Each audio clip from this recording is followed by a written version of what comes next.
Walaikum assalam, Kumail. Let's begin. Bismillahirrahmanirrahim. So, up till now, we worked on the idea of electromagnetism.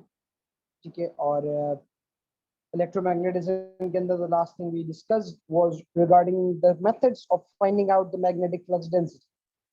B की value निकाली कैसी जाए, उसके लिए हमने आपको एक तरीका सिखाया था कि आप मैग्नेट को एक इलेक्ट्रॉनिक बैलेंस रिप्लेस कर दें और एक करंट कैरिंग वायर को जब आप मैग्नेट के दरमियान में रखेंगे तो मैग्नेट पे भी फोर्स लगती है और वायर पे भी लगती है, और मैग्नेट पे लगने वाली फोर्स की वजह से आपके पास जो है वो मास बैलेंस पे चेंज आता है, उसकी रीडिंग डिफरेंट हो जाती है, या तो वो इंक्रीज हो जाएगी या डिक्रीज हो जाएगी डिपेंडिंग कि आपके पास जो फोर्स लग रही है उस मैग्नेट पे वो अपवर्ड लग रही है या डाउनवर्ड लग रही है। अब जो चैप्टर हम स्टार्ट कर रहे हैं वो इलेक्ट्रोमैग्नेटिक इंडक्शन। यहाँ पे हम ईएमएफ इंड्यूस करने की मेथोडोलॉजी के कुछ बेसिक रूल्स डिस्कस करेंगे, और इस चैप्टर से आगे की तरफ जो चीज लिंक होती है वो ऑल्टरनेटिंग करंट का चैप्टर है, जिसमें आपके पास रेक्टिफिकेशन और ट्रांसफार्मर जैसी चीजें जो है वो समझाई जाती है। तो इलेक्ट्रोमैग्नेटिक इंडक्शन के चैप्टर में दो बेसिक कॉन्सेप्ट्स आते हैं, फैराडेज लॉ का और लेंज लॉ। इन दो लॉज के ऊपर अगर हम बात करें तो देखिए, Faraday's law of electromagnetic induction was basically an idea given by Michael Faraday कि भाई how is the magnitude of EMF induced in a coil of wire or in any piece of conductor related to the magnetic flux linkage। अब यहाँ पे हुआ यह था कि in order to find out कि EMF induce कैसे होता है, या आपका अगर वोल्टेज आपको बनाना है from the very scratch, तो वोल्टेज बनाया कैसे जाए, इलेक्ट्रिकल एनर्जी प्रोड्यूस कैसे की जाए, फैराडेज लॉ उसकी फाउंडेशन रखता है। ईएमएफ इंड्यूस करने के लिए कुछ कह लो कि एक्सपेरिमेंटेशंस हैं यहाँ पे, जिसको मैं स्टेप बाय स्टेप एक्सप्लेन करता हूँ, बिल्कुल लेमैन टर्म्स में एक्सप्लेन करूंगा मैं कि भाई देखो, इन ऑर्डर टू प्रोड्यूस कह लो कि इलेक्ट्रिसिटी, हमें एक चीज का पता था कि फोर्स, मैग्नेटिक फील्ड और करंट, ये आपस में एक दूसरे से inter related. These three things are basically interrelated to one another। पिछले चैप्टर में हमने करंट और मैग्नेटिक फील्ड का इस्तेमाल करके, मतलब बी और आई को यूज करके हमने फोर्स प्रोड्यूस की। हम एक करंट कैरिंग कंडक्टर को मैग्नेटिक फील्ड में रखा करते थे, उससे हमारे पास फोर्स आया करता। अब हम चाहेंगे कि भाई किसी तरीके से करंट प्रोड्यूस किया, तो उस लिंक से हमें नजर आता है कि हमें दो चीजें चाहिए, हमें फोर्स चाहिए, हमें मैग्नेटिक फील्ड चाहिए। If we have these two things, we might be able to produce current in a conductor। तो अब मामला क्या है कि if we have a coil of wire connected to a galvanometer और उसके करीब एक मैग्नेट लाके रख, तो the field lines of this magnet might be interacting with the coil। ये फील्ड, मैग्नेटिक फील्ड जो है वो कॉइल के साथ कट कर रही होगी, हो सकता है, लेकिन there was no EMF induced, कोई EMF नहीं बना।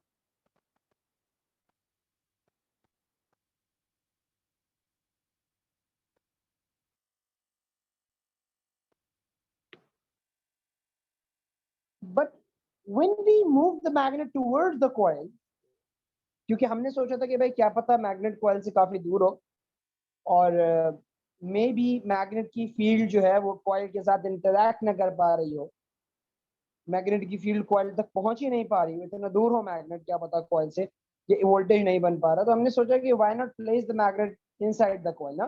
तो when we were moving the magnet towards the coil in order to place it inside the coil, we saw that there was a deflection. See, we saw that there was a deflection on the galvanometer. This deflection over here showed that there is an EMF being induced in the coil of wire। आपके coil of wire में EMF induce होगा। Coil में current बना जिसकी वजह से galvanometer deflect. तो हमने सोचा कि हाँ शायद maybe this was the case कि magnet was like pretty far away from the coil and that was the reason why we haven't induced any EMF in the first place. And now when we move the magnet towards the coil, अब magnetic field line coil से interact कर रही होगी और EMF बन रहा होगा, तो हमने सोचा कि भाई उठा के magnet को coil में ही रख।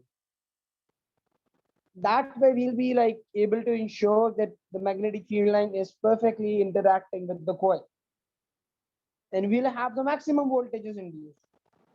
So what we did, we placed the magnets inside the coil expecting that we will again have an EMF because this time the magnetic field is interacting with the coil, but the result was again no EMF.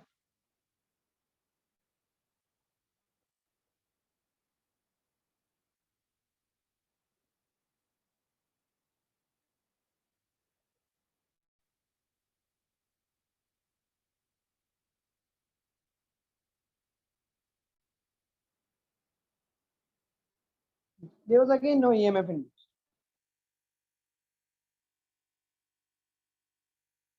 When we pulled the magnet out, we again induced an EMF. यहाँ से हमें एक बात का अंदाजा हो कि भाई we need to move the magnet if we want to induce an EMF. By placing the magnet inside the coil or outside of the coil. So magnet को coil में रख देने से या coil से बाहर रख देने से आपके पास EMF induce नहीं है. There needs to be a movement, either the magnet moving relative to the coil or the coil moving relative to the magnet. या तो magnet coil की तरफ जा रहा हो या उससे बाहर आ रहा हो, या फिर coil magnet की तरफ जा रहा हो या उससे बाहर आ रहा हो. इन दोनों में से कोई एक तरीका होना चाहिए. Either way, you will have an EMF induced. But if you place the magnet stationary or the coil stationary, EMF induce नहीं हो.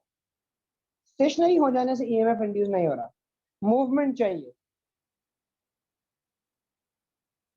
So we actually cracked the code कि भाई it's not the interaction of magnetic field with the coil. Magnetic field का coil से interaction नहीं चाहिए हमको. It's not the interaction of field with the coil. It's something else. Right? It's not the interaction of magnetic field with the coil. It's a change in interaction.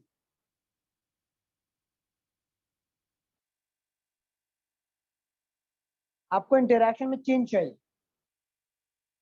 इस वक्त और इस वक्त मतलब पोजीशन 1 और पोजीशन 3 में इंटरैक्शन तो था लेकिन चेंज नहीं आ रहा था. There was no change. There was no change. The change happened when you were moving the magnet towards the coil and when you were moving the magnet away from the coil. यहाँ पे interaction increase हुई थी और यहाँ पे interaction decrease हुई. As you were moving the magnet away, no, interaction was decreasing at that time. यहाँ पे the interaction was increasing at that time. In both of these situations, there was a change going on, and hence there was an EMF induced.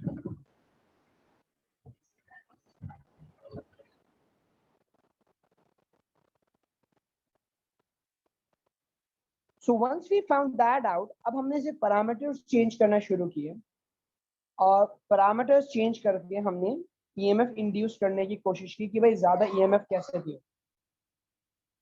If you want more voltage, what are you going to do for that? For having more voltage, we increase the strength of the magnet. Yes, we got more voltage induced. We moved the magnet even faster. हमने तेज चलाया magnet को, उससे भी EMF induce हुआ ज़्यादा. And we even increase the number of turns. इससे भी magnet ज़्यादा induce. EMF induce ज़्यादा हो. So we found out 3 ways of increasing the strength of EMF induced. See, what were the 3 ways? Stronger magnet, yani more magnetic flux. We increase the speed speed से मैं अंदाजा हुआ कि सिर्फ change नहीं बल्कि रेट ऑफ चेंज का ताल्लुक। How quickly are you bringing a change in the linkage. ये जो इंटरेक्शन था उसमें चेंज कितनी जल्दी लाया जा रहा है, सिर्फ चेंज में नहीं था, उस चेंज की जो स्पीड थी, हाउ फास्ट और how slow was the interaction increasing और डिक्रीजिंग, वो चीज भी मैटर कर रही है। When you move the magnet faster, you had more voltage induced. तो हमें पता चला कि it's not just the change, it's the rate of change.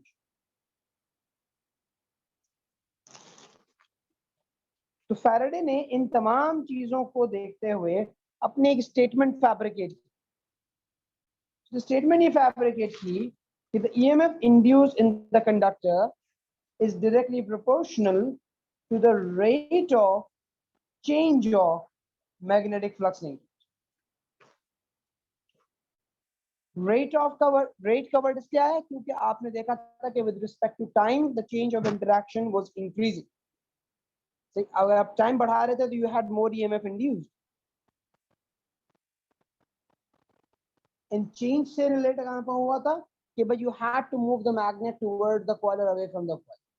There needs to be a relative motion. Relative motion का मतलब ये है कि या तो मैग्नेट रुका हुआ हो और कॉइल चल रहा हो, या कॉइल रुका हुआ हो तो मैग्नेट चल रहा हो, इधर टुवर्ड्स द कॉइल और अवे फ्रॉम द कॉइल। अगर दोनों भी चल रहे हैं तो दोनों की स्पीड सेम नहीं होनी चाहिए। If they both would have had the same speed, the problem would be कि ना कोई एक अगले को अप्रोच कर सकेगा और ना एक दूसरे से दूर हो सकेंगे, तो इंटरेक्शन में चेंज नहीं आया। मतलब it's like I place a coil and a magnet in a car and I start driving the car. If I place the magnet and the coil in a car and I'm driving my car, neither magnet is approaching the coil nor the coil is approaching the magnet. दोनों एक ही speed से चल रहे। तो relatively they both are stationary with respect to one another. एक दूसरे के relative stationery. जैसे आप अगर आपके बराबर में आपका दोस्त बैठा हुआ गाड़ी के ड्राइविंग में, तो आपका दोस्त आपके रिलेटिव मूव नहीं कर रहा होगा, he is stationary in your perspective, वो आपके नजर में ठहरा हुआ।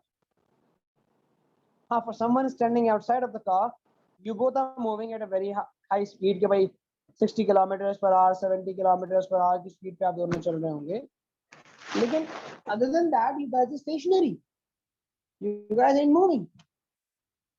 इसीलिए अगर मूवमेंट भी हो, दोनों की भी मूवमेंट हो, तो उसके लिए भी जरूरी है कि स्पीड अलग होनी चाहिए, ताकि अप्रोच या मूविंग अवे का केस हो सके।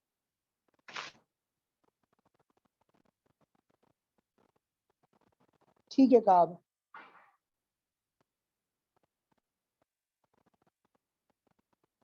तो यहाँ पे मैग्नेटिक फ्लक्स लिंकेज का जो कॉन्सेप्ट था ना, ये असल में interaction of magnetic field lines को बोला जाता है कॉइल। कि आपके मैग्नेट की मैग्नेटिक फील्ड जब कॉइल के साथ या वायरिंग के साथ इंटरेक्ट करती है, तो उससे जो ईएमएफ जो उस सिनेरियो को अब मैग्नेटिक फ्लक्स लिंकेज बोल।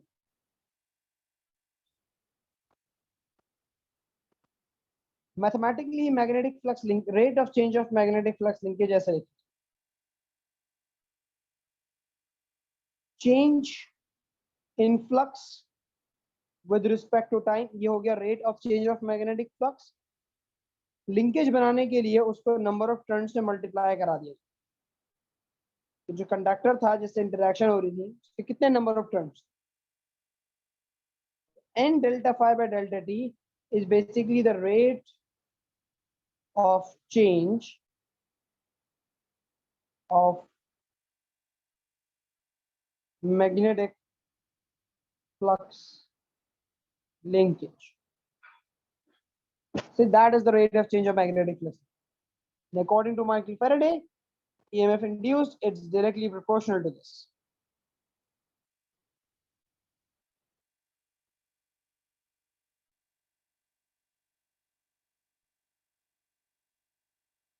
तो ये आपके पास फैराडेज लॉ की स्टेटमेंट, लेकिन फैराडेज लॉ की statement incomplete. Faraday's law was pretty well in explaining the fact कि भाई EMF induced कितना होगा, लेकिन he failed in explaining one basic concept, that was Why did the deflection change when you pulled the magnet out? Matlab, when you were moving the magnet towards the coil at that time, the deflection was towards the right for you.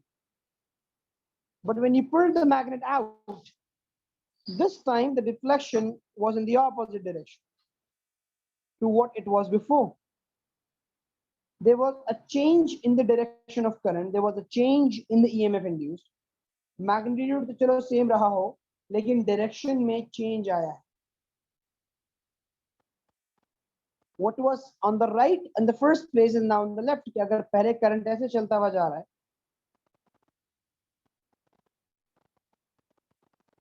इस बार current ऐसे जा रहा है.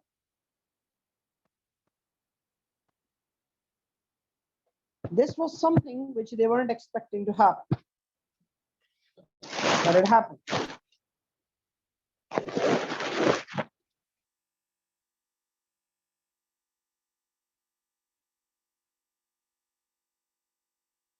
इस चीज को explain किया था लेंज ने, इसीलिए अक्सर ये चीज फैराडेज करेक्शन भी कहा जाता है, क्योंकि corrected Michael Faraday. Faraday's law magnitude wise सही बता रहा था, डायरेक्शन वाइज गलत था. तो लेंज ने एक स्टेटमेंट दी कि भाई the EMF induced in the conductor is such that it opposes the change which produces. मतलब ईएमएफ जो आपके कॉइल में बन रहा है उसका नेचर ऐसा है कि जो चीज उसे बना रही है, जो चीज उस ईएमएफ को कॉइल में इंड्यूस कर रही है, आपके पास उस कॉइल में बनने वाला करंट उसी चेंज को अपोज करे. मतलब if you're trying to push the magnet in, it will try to repel it, and if you're trying to pull the magnet out, it will try to attract. आप जो करना चाहोगे ये इसके अगेंस्ट में काम करेगा. You're trying to push the magnet inside, it's repelling. You're trying to pull the magnet out, it's attracting. इन बातों को देखते हुए आपके पास ईएमएफ इंड्यूस्ड का नेचर सामने आया और आपको ये पता चला कि कॉइल में करंट कहाँ बन रहा है. कि भाई फिसा के तौर पे if I'm trying to push the magnet from north pole inside the coil, so according to Lenz's law, the current which is going to be induced in the coil will be of such nature, it will try to oppose the insertion of this magnet. मतलब आप insert करना शुरू करेंगे तो repel करेगा. अब in order to repel उसको यहाँ पे नॉर्थ पोल बनाना होगा. लाजमी बात है जब इस तरफ कॉइल के नॉर्थ पोल बनेगा, अगली साइड पे साउथ पोल आ जाएगा. Using the right hand grip rule आप पता लगा सकते हो कि आपके पास कॉइल में करंट. मतलब पहले आप पोल्स पता लगा,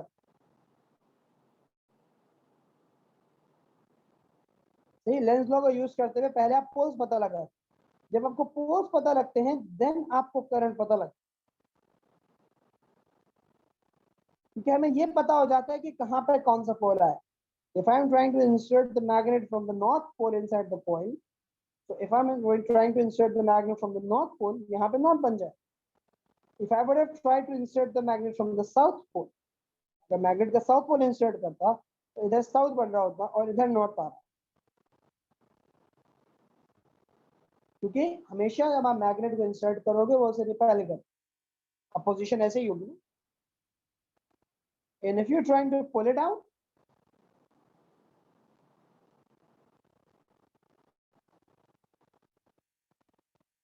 if you're trying to pull the magnet out, आप बाहर निकालने की कोशिश करें मैग्नेट, इस बार ये अट्रैक्ट करेगा.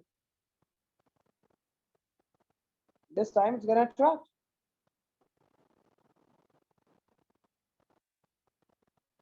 If you're trying to pull the magnet out, तो अगर यहाँ पे नॉर्थ था, you'll have a south pole over here.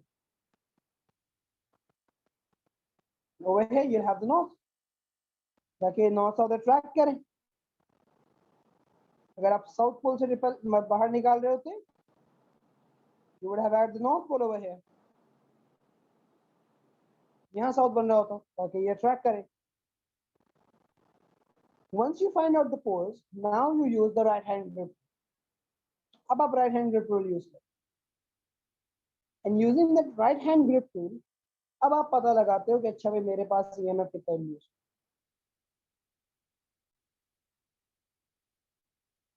वो करंट क्या बना. तो आपने थंब को कॉइल का जो पोल आ रहा है नॉर्थ उसके तरफ पॉइंट किया, जहां पे भी नॉर्थ तो राइट साइड पे राइट की तरफ पॉइंट कर दिया, लेफ्ट साइड पे लेफ्ट की तरफ पॉइंट. मैग्नेट के नॉर्थ को मत देखना, कॉइल में जो फील्ड बनी है उसके नॉर्थ को देखना. And when you're gonna curl your fingers, then you'll realize the direction of current. आपके फिंगर्स का कर्ल आपको बता रहा होगा कि करंट की डायरेक्शन कहाँ जा रही है. नीचे वाले केस में करंट इधर बन रहा है, आपकी फिंगर जैसे कर्ल हो रही है.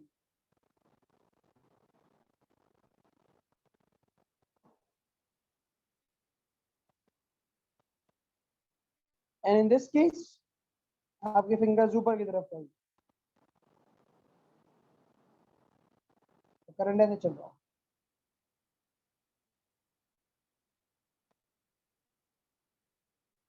So Lenz actually added a negative sign in the equation of microfarad. That's the only thing he did. He added a negative sign in there.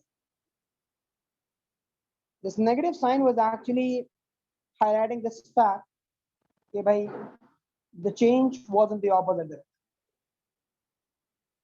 So the change है वो opposite direction.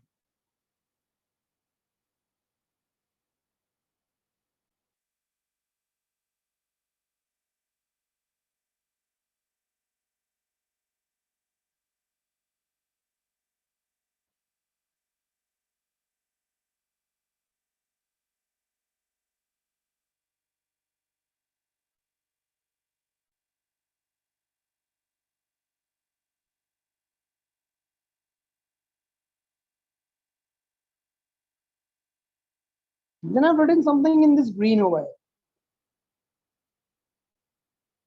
This statement says that Lenz's law actually seconds the law of conservation of energy. देखो, according to the law of conservation of energy, you neither create or destroy, you just convert energy from one form to another. अब energy को सिर्फ convert करने का काम. So if the only thing that we are doing is converting energy from one form to another, तो कोई energy loss होगी तो अगली energy gain होगी.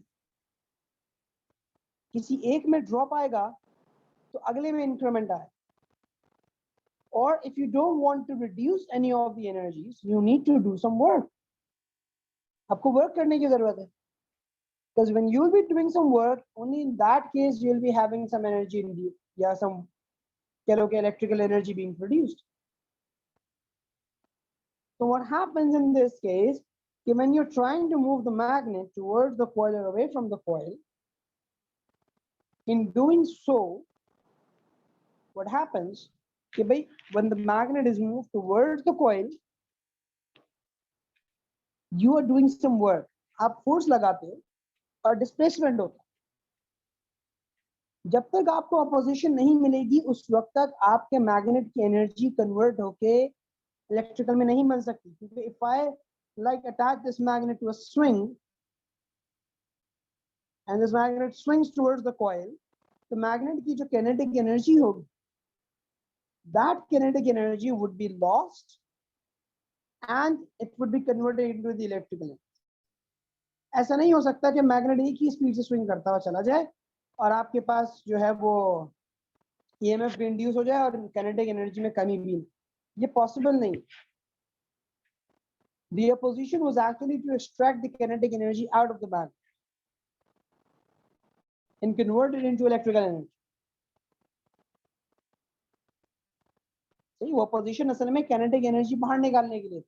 And if you want to keep the kinetic energy same, तो आपको magnet को continuously धक्का देते रहना पड़े. There needs to be a continuous push to the magnet to make sure that the magnet keeps on moving. Else the magnet won't be moving at all.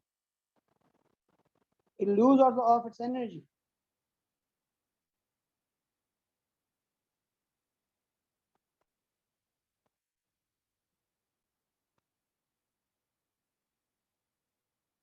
तो इसीलिए हमारे पास कॉइल के अंदर एक कोई भी सिस्टम हो, we need a continuous supply of energy, वो हम नेचर में से एक्सट्रैक्ट करते हैं। कैसे भाई? wind turbines लगा दिए, the blowing wind will provide the kinetic energy for the coils to actually rotate, and hence you'll have EMF induced.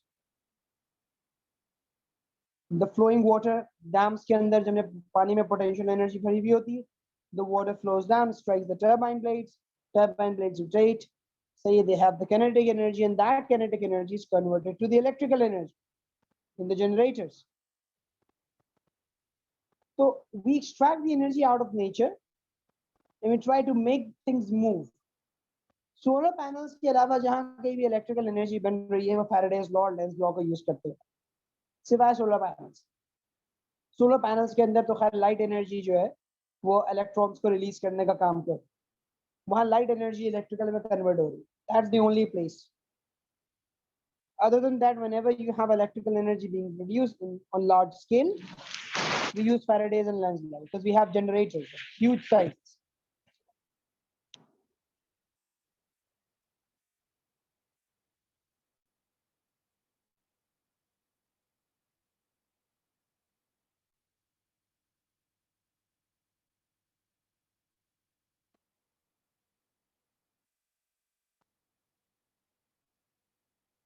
Read this part of the question. इसमें पीछे कुछ डाटा था जो मैंने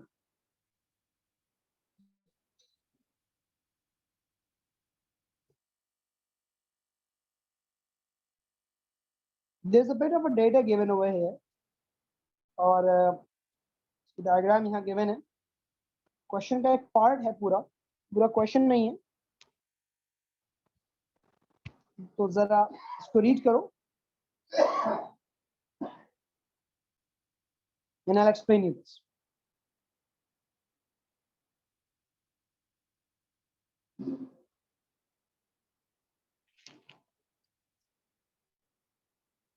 जब भी कभी आपसे एवरेज EMF इंड्यूस की बात की जा रही हो ना, remember this, the examiner wants you to use the Faraday's law. V equals N delta phi by delta T. इस इक्वेशन का इस्तेमाल करना होगा. And in order to solve these things, you need to remember कौन सा variable किस चीज को रिप्रेजेंट कर रहा होता है. phi है magnetic flux, so phi is a product of magnetic flux density times the area. वो एरिया जहां से फील्ड लाइंस गुजरती भी जाए. तो ये दो इक्वेशंस आपके बड़े काम आते, this one and this one. The question में कहता था current in coil A, so this was the coil,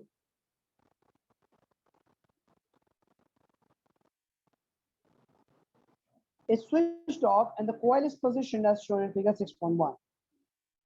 The coil is then turned through an angle of 90 degrees in a time of 0.14 seconds. Calculate the average EMF induced in the coil. Coil में कितना EMF induce हो रहा है यह बताइए.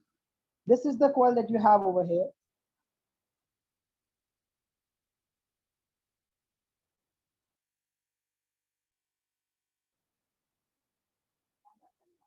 This is the coil of wire.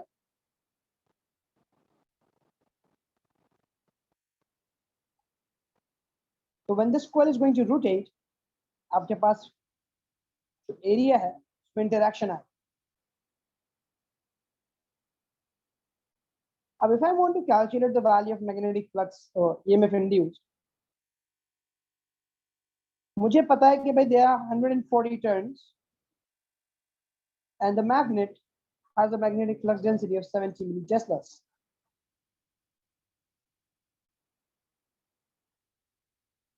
तो भाई अगर मैं V equals N delta phi by delta T लगाता हूं, मुझे पता है N140. डेल्टा फाई के लिए लाजिम है चेंज इन मैग्नेटिक फ्लक्स तो मुझे लगाना है, तो मुझे देखना पड़ेगा final flux minus initial flux. Upon time,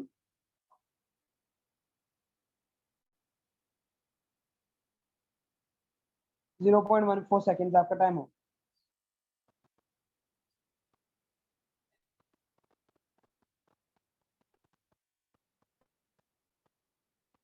अब देखो उन्होंने बोला तो coil is then turn through an angle of 90 degrees. Coil जो है वो 90 डिग्रीज के टर्न पे गया, मतलब जो मैग्नेटिक फ्लक्स था इनिशियली बिल्कुल जीरो था क्योंकि कॉइल हॉरिजॉन्टल था, तो फील्ड लाइंस जो है वो ऊपर और नीचे से गुजर रही थी उस coil. After a turning of 90 degrees, the coil would have been perfectly vertical. So the entire area would have the magnetic field lines passing through it. तो अगर मैं इनिशियल फाई को देखूं वो तो जीरो होगा, इनिशियल फ्लक्स जीरो है क्योंकि कॉइल हॉरिजॉन्टल है, फील्ड उसके दरमियान से नहीं गुजर के जा रही, उसके ऊपर और नीचे से जा रही। जो फाइनल फ्लक्स होगा वो आप निकाल सकते हो B into A. Magnetic flux was 70 milliteslas,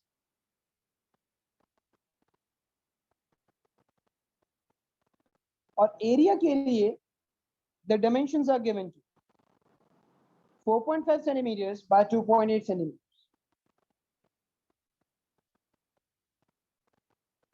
तो आप यहाँ पे मीटर्स में करके लिखिएगा 0.045 टाइम्स 0.028, जहां से आपको फाइनल फ्लक्स मिले।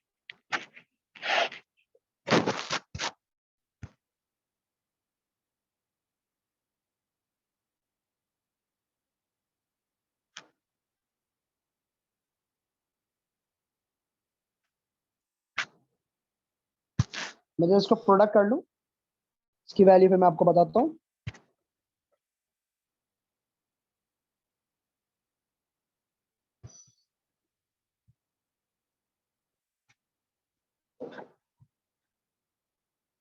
So the final flux is coming out to be 8.82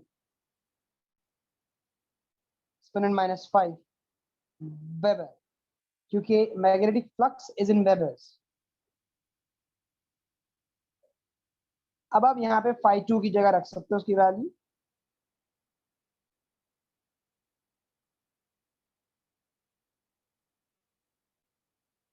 510 है आपका। The time is 0.14 seconds.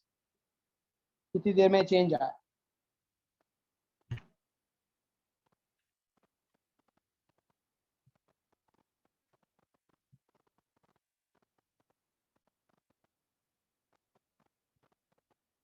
turning out to be 8.82 exponent minus 2.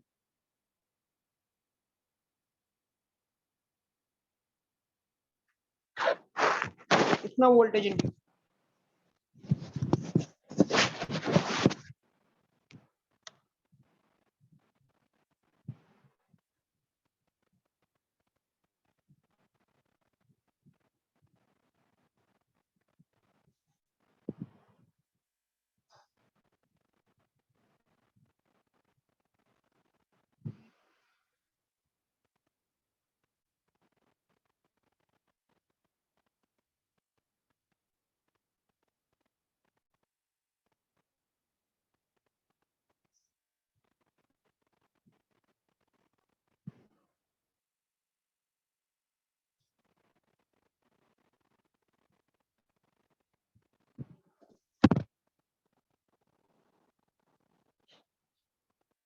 इसी तरह का एक और सवाल मैं आप लोगों को करवाता हूँ ताकि जो कॉन्सेप्ट है वो आप लोगों का थोड़ा सा इम्प्रूव हो जाए।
देखिए ये वाला सवाल करते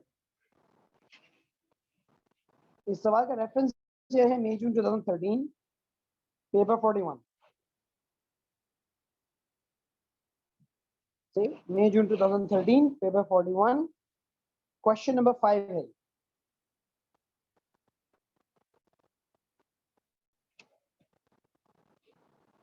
इसमें सबसे पहला क्वेश्चन है डिफाइन द टेस्ला। देखिए उन्होंने आपसे डिफाइन मैग्नेटिक फ्लक्स डेंसिटी नहीं बोला, उन्होंने बोला डिफाइन द टेस्ला। उन्होंने यूनिट डिफाइन करने को बोला, क्वांटिटी डिफाइन करने को नहीं बोला। तो जब आपको यूनिट डिफाइन करना होता है तो आप यूनिट की डेफिनेशन यूनिट की टर्म्स में ही लिखते हैं। मतलब आप इसकी डेफिनेशन ऐसे लिखोगे कि भाई द मैग्नेटिक फ्लक्स डेंसिटी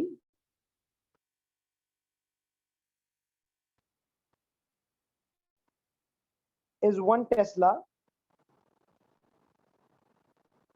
और इसकी डेफिनेशन का फॉर्मूला यहीं से आ रहा है, मैग्नेटिक फ्लक्स डेंसिटी का जो अपना बेसिक फॉर्मूला है ना, F equals B I L वाला, ये बिल्कुल वही फॉर्मूला। आपने बी को सब्जेक्ट बनाया, बी हो गया एफ अपॉन आई एल। तो आप बोलते हो मैंने wire of 1 metre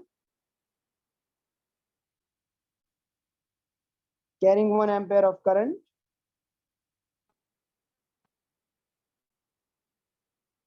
placed normal to magnetic field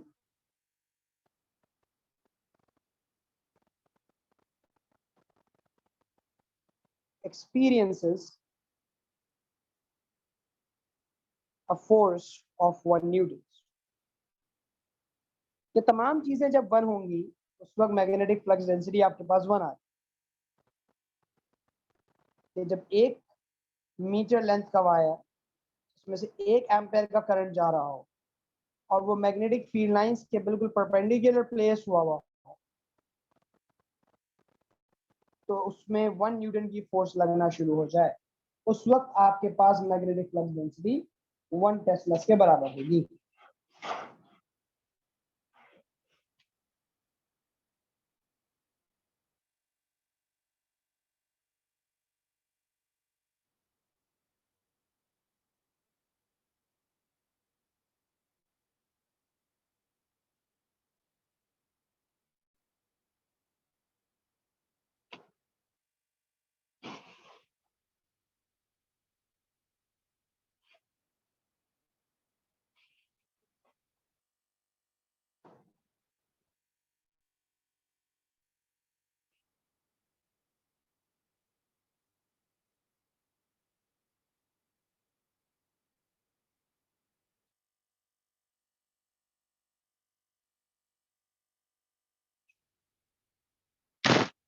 जी अनस बेटा बोलिए।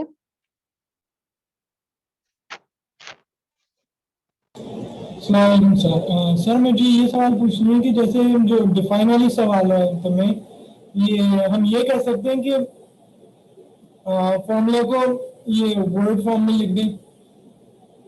फॉर्मूले को वर्ड फॉर्म में लिख सकते हो, लेकिन थोड़े से ख्याल करते हुए लिखना होता है कि क्वांटिटीज एज इट इज नहीं बताई जाती, क्वांटिटीज को आप in terms of unit define करते हुए चलते हैं कि भाई 1 न्यूटन की फोर्स, 1 मीटर का वायर, 1 एम्पेयर का करंट, इस तरह से करते हुए चलते, फॉर्मूला ही डिफाइन हो रहा होता है ऐसे केसेस यानी उसके यानी एक यूनिट के हिसाब से। में। बिल्कुल।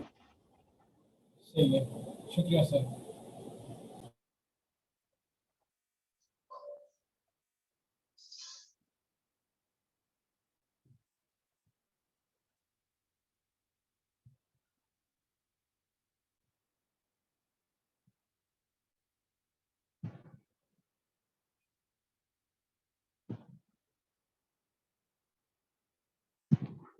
वो बोले a long solenoid has an area of cross section of 28 centimeters square as shown in figure 5.1. The coil C consisting of 160 turns of insulated wire is wound tightly around the center of the solenoid. The magnetic flux density B at the center of the solenoid is given by the expression mu naught Ni, where I is the current in the solenoid, N is a constant equals to 1.5 exponent field, and mu naught is permeability of free space. अच्छा, mu naught की value paper में starts में जो constants given होते हैं उसमें provided होती है 4 पाई एक्सपोनेंट -7। बोलते हैं calculate for this current in of figure 5 of 3.5 amperes in the solenoid the magnetic flux density at the centre of the solenoid. Magnetic flux density चाहिए तो भाई मैग्नेटिक फ्लक्स डेंसिटी का फॉर्मूला तो दे दिया उसने, तो म्यू नॉट की जगह म्यू नॉट रखा 4 पाई एक्सपोनेंट -7। एन की जगह नंबर ऑफ टर्न्स आएंगे आपके पास, बल्कि नहीं, एन तो कांस्टेंट आपका 1.5 एक्सपोनेंट 3, ठीक है, स्मॉल एन। और आई आपका करंट था जो कि इसमें चल रहा था 3.5 एम्पियर्स। तो यहां से आपको मैग्नेटिक फ्लक्स डेंसिटी की वैल्यू मिल गई।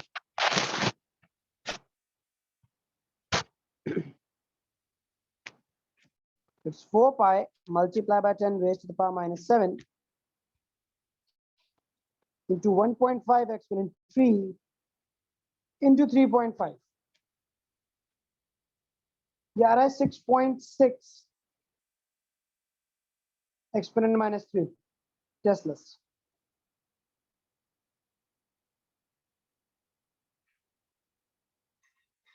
ये आपकी मैग्नेटिक फ्लक्स डेंसिटी है। फिर बोलते हैं मैग्नेटिक फ्लक्स लिंकेज बताइए। देखो मैंने आपको बताया था फ्लक्स लिंकेज जो होता है ना,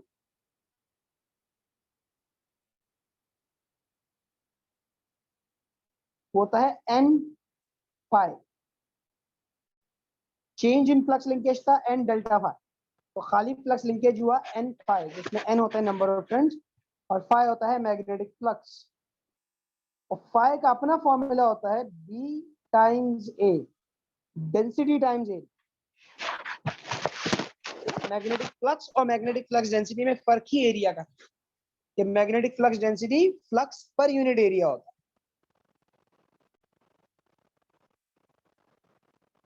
तो एन और फाई की जगह आप लिख सकते हो B times A,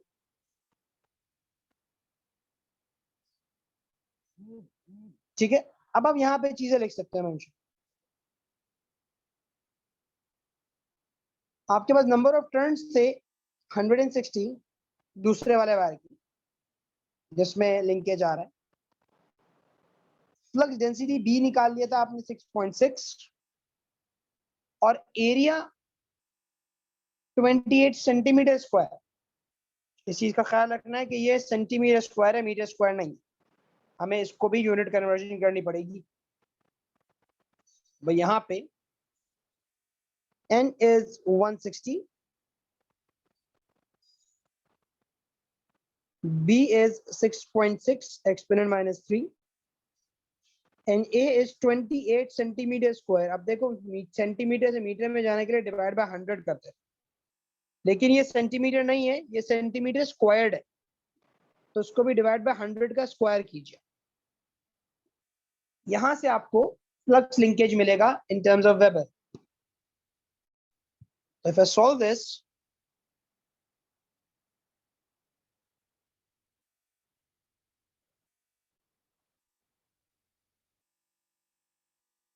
it's turning out to be 2.9556, 2.96 exponent -3, जिसको आप दूसरे अल्फाज में 3.0 भी कह सकते।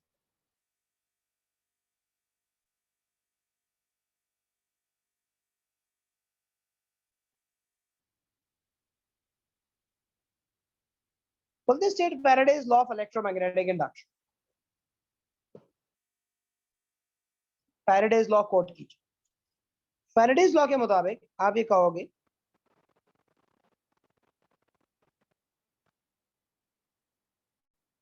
the EMF induced in the conductor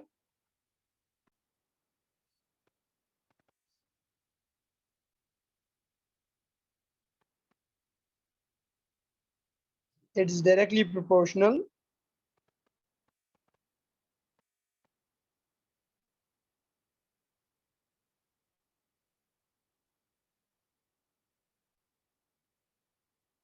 to the rate of change of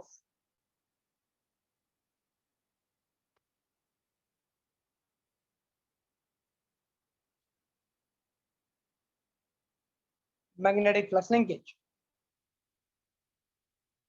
See, Faraday's law of electromagnetic induction यही था कि EMF induced in the conductor is directly proportional to the rate of change of magnetic flux linkage.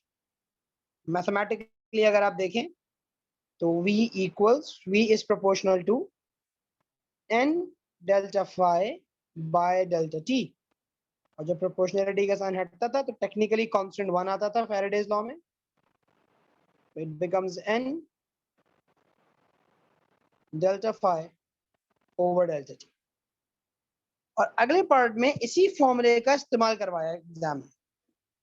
वो पहले ही statements वगैरह इस तरह की पूछता इसलिए ताकि स्टूडेंट उन्हें रिकॉल कर ले उन चीजों, और उनको रिकॉल करने के बाद उसके लिए उनको इस्तेमाल करना आसान. और वो यहाँ कहता है the current in the solenoid in B is reversed in the direction in a time of 0.8 seconds. Current reverse किया. करंट रिवर्स करने का मतलब ये है कि जो मैग्नेटिक फील्ड लाइंस पहले अगर मिसाल के तौर पर राइट साइड पे जा रही थी, अब वो लेफ्ट साइड पे आ गई. मतलब एक 180 डिग्री का शिफ्ट आया magnetic field lines. Calculate the average EMF induced in the coil. एक एवरेज ईएमएफ निकालिए. अच्छा भाई, फॉर्मूला तो आपके पास ये रहा, नंबर ऑफ टर्न्स भी पता है और फ्लक्स लिंकेज पता है. आपने पहले निकाल लिया था फ्लक्स लिंकेज कितना. तो देखो फ्लक्स लिंकेज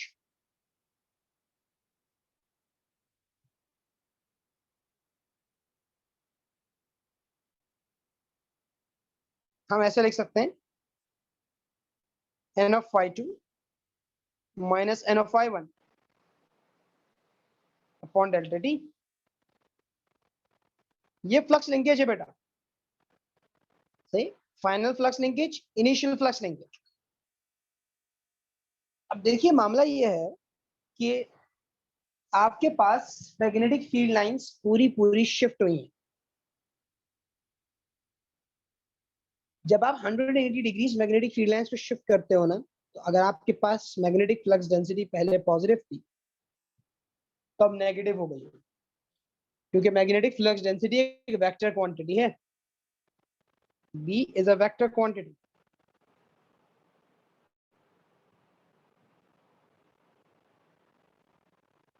तो being a vector quantity, आपके पास क्योंकि लाज़मी बात है डायरेक्शन शिफ्ट हो रही है, तो डायरेक्शन की शिफ्ट होने की वजह से आपके पास मैग्नेटिक फ्लक्स डेंसिटी पूरी शिफ्ट हुई, पॉजिटिव वैल्यू नेगेटिव हो गई. तो आपके पास जो फ्लक्स लिंकेज है वो भी अगर पहले पॉजिटिव था तो अब नेगेटिव हो गया. The magnetic flux linkage was positive in the first place, now it's going to be negative क्योंकि फ्लक्स ऑपोजिट हुआ ना. आपको वैसे ही पता है भाई, फाई जो है वो बी और ए का प्रोडक्ट है. अगर बी पॉजिटिव होगा तो फाई पॉजिटिव होगा, अगर बी नेगेटिव होगा तो फाई नेगेटिव होगा. तो मेरे पास फाइनल फ्लक्स मैं नेगेटिव लिखता हूं. Final flux linkage 2.96 exponent minus 3 minus initial flux में पॉजिटिव प्लस 2.96 एक्सपोनेंट माइनस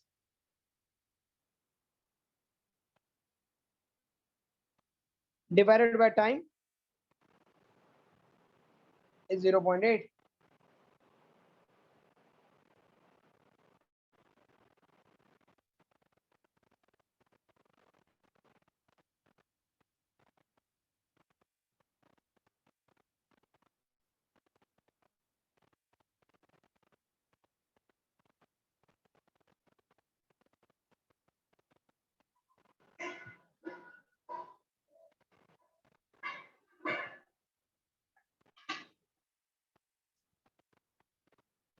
इसकी वोल्टेज की वैल्यू मुझे बताइए कितनी आ रही है.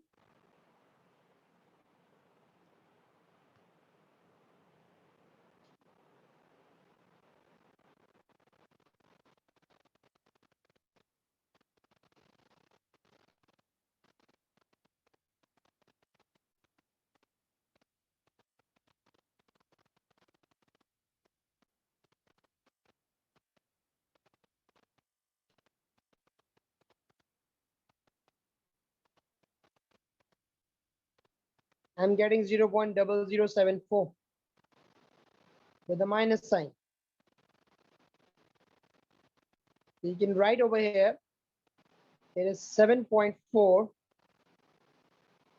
exponent minus 3. The minus sign is optional. आप चाहे लिखें, आप चाहे ना लिखें. उसकी वजह बताता हूं मैं. उसकी वजह है आपका कन्वेंशन.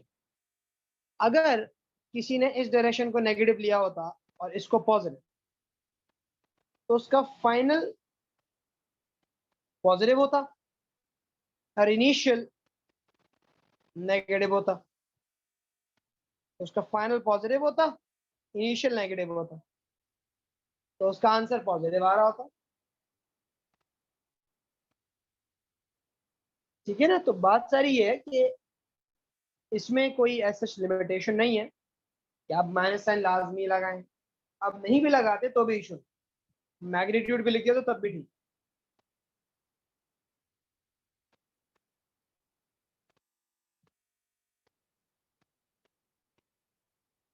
इस चीज में अगर किसी को कोई कंफ्यूजन है तो वो मुझसे पूछ सकता है.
ये दो चीजें थी।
चलिए आगे बढ़ते हैं।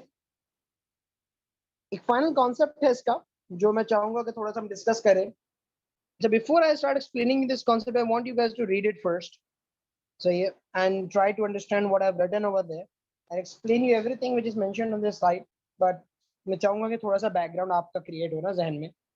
It's related to Faraday's law of electromagnetic induction और इसमें ये है कि I'm dropping a small size magnet through and through a coil of wire. तो उसको ऊपर से रिलीज किया गया है, वो पूरा मैग्नेट में से गुजर के होता हुआ दूसरी साइड से बाहर निकल, और हमें जज करना है कि जो हमारे पास ईएमएफ इंड्यूस्ड होगा वो उसका ग्राफ कैसा बन रहा होगा हमारे।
अच्छा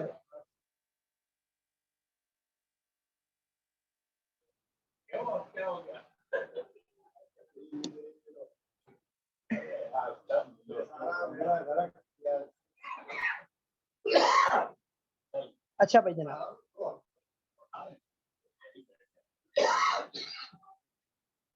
देखिए जनाब ये सिलसिला क्या था कि when you drop the magnet inside a coil of wire, तो the north pole of that magnet was approaching this coil.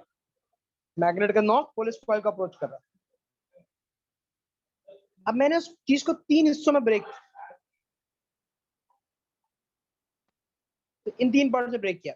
एक अप्रोच का, एक जब वो कॉइल के अंदर चलता हुआ जा रहा है, और एक तब वो जो मैग्नेट कॉइल को एग्जिट कर।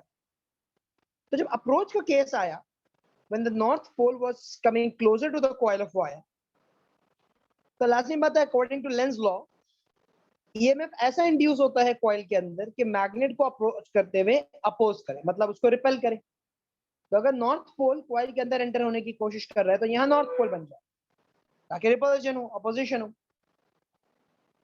तो अगर यहाँ नॉर्थ पोल बनेगा तो using the right hand grip rule आप पता लगा सकते हो करंट की डायरेक्शन क्या है। आपने कॉइल को जब थंब को ऊपर की तरफ इसकी तरफ पॉइंट किया, फिंगर्स कर्ल की अपने राइट हैंड की, तो आपको नजर आएगा कि भाई डायरेक्शन ये आ रहा है, तो उसका मतलब आपके पास करंट ऐसा चल रहा है। और मैंने एक जनरल सी डिफ्लेक्शन दिखा दी कि भाई मेरा गैल्वेनोमीटर या मेरा वोल्ट मीटर जो है वो राइट साइड में डिफ्लेक्ट करने का काम कर। अच्छा, अब जब मैग्नेट थ्रू एंड थ्रू गुजर रहा होगा कॉइल, तब ये मामला होगा कि ऑन वन साइड आपका नॉर्थ अप्रोच कर रहा है, मतलब एक तरफ ऐसा लग रहा होगा कॉइल को कि नॉर्थ आगे की तरफ जाना चाह रहा है, और ऊपर वाले हिस्से को लग रहा होगा जैसे साउथ दूर जाना चाह रहा है। मतलब ये कॉइल दो हिस्सों में बढ़ जाएगा एक तरह से। अगर यहाँ मैग्नेट है तो आधा पोर्शन ये रहा और बाकी पोर्शन ये रहा। सही, मतलब थोड़ा सा अंदर आने के बाद कुछ पोर्शन इधर और कुछ पोर्शन इधर, जहां तक आपकी मैग्नेट की फील्ड लाइन जा रही है वहां तक। तो भाई नॉर्थ के लिहाज से जब आपका मैग्नेट कॉइल की तरफ अप्रोच कर रहा है, सही, जब आपका मैग्नेट कॉइल की तरफ अप्रोच कर रहा है तो यहाँ पे क्या सिलसिला हो रहा है कि भाई it's trying to move towards the coil. तो नीचे जो हो रहा होगा अपोजिशन की वजह से you will have the north pole, क्योंकि आपको पता है जब अप्रोच करता है तो भाई रिपल्जन होती है। तो अगर ये नॉर्थ नीचे वाले पोर्शन को अप्रोच कर रहा है रिपेल करने के लिए, वो इधर नॉर्थ पोल बनाएगा और करंट ऐसा बनना चाहिए उसके मुताबिक। लेकिन अगर आप ऊपर की तरफ देखें कि इस मैग्नेट का साउथ पोल नीचे की तरफ जा रहा है, ट्राइंग टू मूव अवे, तो अगर ये नीचे की तरफ जा रहा है तो अब ऊपर नॉर्थ पोल में बनना शुरू हो जाए, क्योंकि अब ऊपर वाला पोर्शन में करंट ऐसा बनेगा कि मैग्नेट को अट्रैक्ट करे। And for the sake of attraction हमारे पास क्या हो रहा होगा मामला कि भाई यहाँ पे जो साउथ पोल आ रहा है ये इस नॉर्थ से अट्रैक्ट हो रहा है।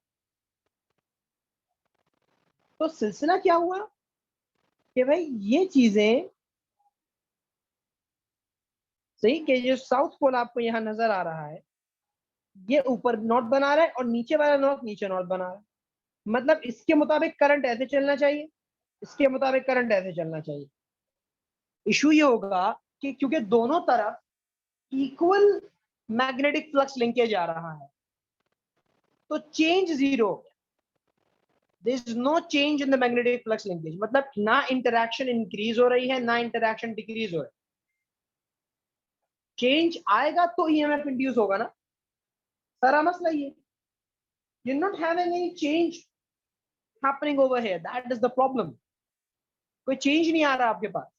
जितनी फील्ड लाइंस, मतलब यहाँ पे अगर मैं मैग्नेट को दिखाऊं तो जितना इंटरैक्शन आगे है उतना इंटरैक्शन बैक साइड पे, तो जितना फ्लक्स लिंकेज पीछे उतना फ्लक्स लिंकेज आगे, और नतीजा ये होता है कि आपके पास ईएमएफ इंड्यूस जीरो हो जाए, तो वोल्टेज इज जीरो। तो for a while you see that in position 2 there is no EMF induced। जब गिर रहा था तब तो बन रहा था, तब तो वोल्टेज आया, लेकिन जब वो उसके दरमियान में से क्रॉस करता हुआ जा रहा है तब इंड्यूस होगा। जब वो एग्जिट करता है, अब क्या हुआ, अब सिर्फ एक वाली सिचुएशन, भैया मैग्नेट दूर जा रहा है, कॉइल से बाहर निकलना, उसका साउथ पोल ये है, तो अब इसे अट्रैक्ट करने की कोशिश की जाएगी। सही, अब इसको अट्रैक्ट करने की कोशिश की जाएगी, लाजमी बात है आप पोजीशन के लिए अट्रैक्ट करोगे। अब नॉर्थ नीचे बन जाए, अब तब नीचे पॉइंट क्या, फिंगर्स कर्ल हुई, करंट की डायरेक्शन ऑपोजिट, तो डिफ्लेक्शन आया ऑपोजिट डायरेक्शन का। तो हमारे पास पहले और तीसरे केस में डिफ्लेक्शन आया, लेकिन जब मैग्नेट कॉइल के दरमियान में से गुजरता हुआ जा रहा था तब कोई डिफ्लेक्शन नहीं आया। At that time there was no deflection. अच्छा, एग्जिट करते हुए ज्यादा क्यों आया ये भी मैं समझा देता हूँ। एग्जिट करते हुए ज्यादा इसलिए आया क्योंकि जब मैग्नेट कॉइल से बाहर निकलता है ना तो वो एक्सेलरेट करता है ग्रेविटी की वजह से। अंदर आते हुए तो उसे रिपल्जन फील हुई थी तो वो स्लो हो गया था, तो वोल्टेज इतना नहीं बना, लेकिन बाहर निकलते हुए जब वो कॉइल से दूर जा रहा था वो एक्सेलरेट हुआ, उसकी स्पीड बढ़ी है।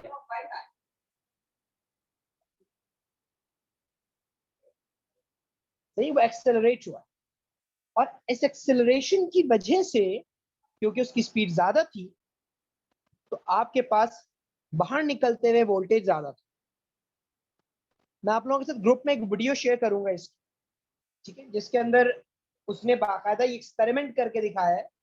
एक सीआरओ के साथ उसने एक कॉइल कनेक्ट कर दिया था और मैग्नेट ड्रॉप किया, तो बाकायदा इनलार्ज करके दिखाएगा किस तरह से वोल्टेज इंड्यूस।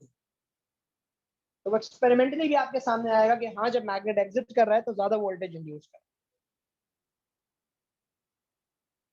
तो ये एक छोटा सा कॉन्सेप्ट है, ये काम आता है आपके पास लॉजिक्स वगैरह को, आपके थ्योरी के क्वेश्चंस वगैरह के अंदर में। सही होगा कि आपके जो जहन में ये याद होना चाहिए आपको कि जब मैग्नेट कॉइल के दरमियान में से गुजर रहा होता है तब कोई वोल्टेज इंड्यूस नहीं करता, क्योंकि चेंज नहीं आ रहा होता फ्लक्स में, फ्लक्स कांस्टेंट होता है। There is no change.